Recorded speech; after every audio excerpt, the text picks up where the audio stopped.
Laisse l'Égypte en Égypte. Dieu nous a fait sortir d'un lieu, d'un passé, d'une saison. Mais parfois, on reste encore attaché, on reste encore dans le fonctionnement du territoire qu'il nous a fait quitter. Les Hébreux sont sortis d'Égypte. Ils ont quitté, hein? Mais quand ils ont eu faim, quand ils ont eu soif, quand il y a la peur qui a commencé à monter, c'est l'Égypte qui est revenue parler à travers leur bouche. Pourquoi tu nous as fait sortir? On était mieux là-bas. On retourne en arrière. Mais ce qu'ils n'avaient pas compris à ce moment-là, c'est que le désert n'était pas un lieu de punition. C'était un lieu de transition, un lieu d'enseignement. Un lieu où Dieu allait se révéler réellement. Parce qu'il ne faut pas oublier, pendant tout ce temps-là, ils ont côtoyé des coutumes, ils ont côtoyé des personnes, ils ont côtoyé des cultures qui étaient loin du réel Dieu.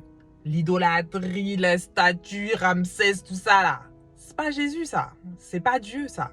Alors ça nous fait aussi réaliser que lorsque Dieu nous fait quitter un territoire, lorsque Dieu nous fait quitter des anciennes habitudes, lorsque Dieu nous fait quitter une ancienne vie, avec ça aussi vient le lot de changements qui doit se produire. Alors ça nous fait réaliser aussi que lorsque Dieu nous fait quitter un territoire, il va aussi faire en sorte de nous faire changer d'état d'esprit, de nous faire quitter un état d'esprit qui ne le glorifie pas. Chaque plainte, chaque peur, chaque doute, chaque questionnement remis en question, c'est l'interpellation du Saint-Esprit à se poser la question.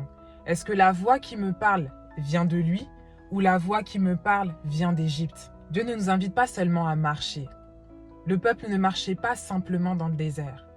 Ils étaient là aussi pour être renouvelés dans leur intelligence, renouvelés dans leur croyance, renouvelés dans leur vision de qui était Dieu réellement. Et au travers de cette période que nous vivons en ce moment, Pessah, Pâques, ce temps de renouvellement, ce temps où on quitte l'Égypte, ce temps aussi où le sang de l'agneau nous nettoie, le sang de l'agneau aussi nous régénère. Le sang de l'agneau aussi parle dans et pour notre vie. Alors oui, nous sommes sortis d'Égypte, mais aujourd'hui aussi, disons à Dieu, Seigneur, aide-moi à sortir de la captivité dans mes pensées, dans mes fonctionnements du quotidien, dans tout ce qui ne te glorifie pas. De passer ce désert dans cet enseignement que tu veux me donner et que je puisse le recevoir complètement pour pouvoir mettre le pied en terre promise. Pour cette semaine, il n'y aura pas de déclaration de la semaine, mais il y aura une prière que je t'invite à faire de tout ton cœur pour être pleinement connecté avec le Saint-Esprit, mais surtout avec le cœur de Dieu.